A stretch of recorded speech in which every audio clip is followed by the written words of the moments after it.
Di pinggiran Batavia, zaman kolonial baru saja surut. Tanah mulai kembali pada pribumi. Tapi hukum dan keadilan belum sepenuhnya tegak. Yang menguasai jalan dan pasar bukanlah pemerintah, tapi para jawara. Dan di antara mereka, yang paling ditakuti adalah Bangkarna Galing. Dia bukan sembarang jawara, tubuhnya setinggi 2 meter, leher seperti batang kelapa, dan tangan sekeras besi. Legenda bilang, dia pernah membelah pohon kelapa dengan satu hantaman tangan kosong. Ilmunya didapat dari gunung, dari guru-guru yang tak disebut namanya, dan sebagian bilang, dari makhluk yang bukan manusia. Awalnya, karena adalah pembela rakyat, tapi kuasa dan pujian mengubah hatinya. Semakin banyak kampung yang dia lindungi, semakin banyak upeti yang ia minta. Penduduk harus setor hasil panen, uang keamanan, bahkan anak gadis, jika Bangkarna menginginkannya. Orang-orang mulai takut, tapi siapa yang bisa melawan? Sampai datang seorang lelaki asing berjubah putih dan serban sederhana, Syekh Maulana Zainuddin. Ia tidak membawa senjata, hanya kitab di tangan dan zikir di lidahnya. Ia mulai berdakwah diam-diam, mengajak rakyat kembali pada iman.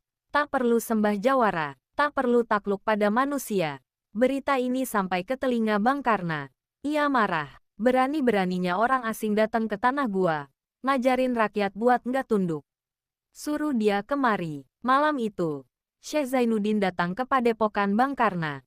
Assalamualaikum, ucapnya lembut. Anak buah Bangkarna langsung mengejek. Waalaikum neraka. Lu pikir tempat ini surau?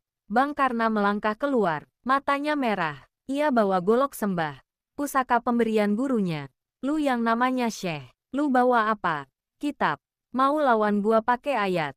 Syekh Zainuddin tidak gentar. Ia berdiri tenang. Aku tak datang untuk berkelahi. Aku datang membawa peringatan. Ilmu yang tak disertai iman akan jadi belati yang menusukmu sendiri. Bangkarna tertawa keras. Lu pikir gua takut? Mulut lu itu kayak lidah ular. Banyak bacot. Mending lu cabut. Sebelum gua cabut kepala lu. Dan di sanalah segalanya berubah. Wajah Syekh yang semula lembut mendadak serius. Matanya tajam seperti pisau. Karena engkau menyebut lidah ular dan menolak peringatan ini, maka malam ini, kepala dan lidahmu akan menunjukkan siapa sebenarnya dirimu. Bangkarna hendak tertawa lagi, tapi dadanya mendadak sesak. Ia roboh ke tanah, menggeliat seperti kesurupan. Aarrgghh.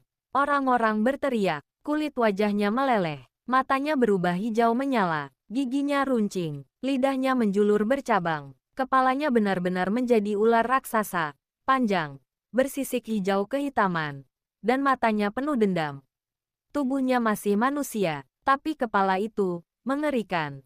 Ia meraung seperti hewan, goloknya dilempar. Ia melolong lalu lari ke arah hutan lebat, menghancurkan pagar dan pohon-pohon di sekitarnya. Tak ada yang berani mendekat. Syekh Zainuddin memandangi semua itu dengan lirik. Doa yang keluar dari hati yang terzalimi, tak pernah tertolak di sisi Allah.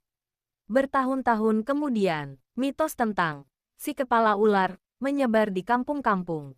Tiap malam Jumat Kliwon, terdengar suara mendesis dari hutan. Ada yang bilang Bangkarna kini jadi raja makhluk gaib. Ada pula yang percaya ia masih mencari Syekh Zainuddin untuk memohon ampun, tapi tak tahu bagaimana caranya. Desa-desa sekitar mulai diganggu, anak-anak menghilang. Hewan ternak ditemukan mati dengan bekas gigitan besar. Orang-orang berani bersumpah. Mereka melihat manusia berkepala ular naik kuda hitam, mondar-mandir di batas hutan. Tapi Syekh Zainuddin tak pernah muncul lagi. Konon katanya, satu-satunya cara mengangkat kutukan itu adalah jika Bangkarna sendiri memohon maaf secara tulus. Bukan pada manusia, tapi pada Tuhan. Namun bagaimana bisa manusia yang kini berlidah ular melafalkan istighfar?